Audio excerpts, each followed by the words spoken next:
So if y'all remember, John looked, and behold, a brilliant white cloud, and one like the Son of Man was seated upon that cloud. Upon his head was a crown of gold, and a razor sharp sickle was in his hand.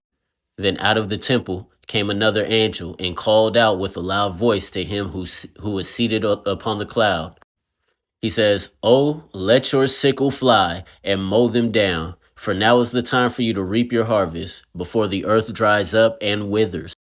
Then he who was seated upon the cloud loosed his sickle upon the earth, and the earth was cut and mown and reaped and harvested. Now, real quick, let's just go into a teaching of Jesus. This found in Matthew 13, verse 24. He presented another parable to them, saying, "The kingdom of heaven may be compared to a man who sowed good seed in his field. But while his men were sleeping, his enemy came and sowed tares among the wheat and went away." Notice that even during the time of the kingdom of heaven, the enemy is still at work.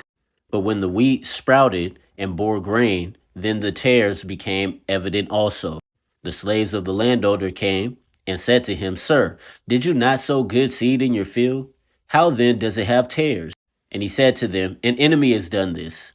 The slaves said to him, "Do you want us then to go and gather them up?" But he said, "No. For while you are gathering up the tares, you may uproot the wheat with them." He says, "Allow both to grow together until the harvest. And in the time of the harvest, I will say to the reapers, first gather up the tares and bind them in bundles to burn them up, but gather the wheat into my barn." Here's the explanation. Then he left the crowds and went into the house, and his disciples came to him and said, "Explain to us the parable of the tares of the field." And he answered and said, "The one who sows the good seed is the Son of Man, and the field is the world. And as for the good seed, these are the sons of the kingdom, and the tares are the sons of the evil one. And the enemy who sowed them is the devil, and the harvest is the end of the age, and the reapers are the angels. So just as the tares are gathered up and burned with fire, so shall it be at the end of the age.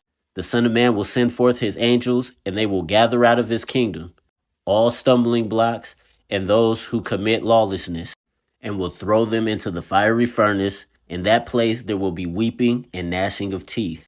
And the righteous will shine forth as the sun in the kingdom of their Father. He who has ears to hear, let him hear.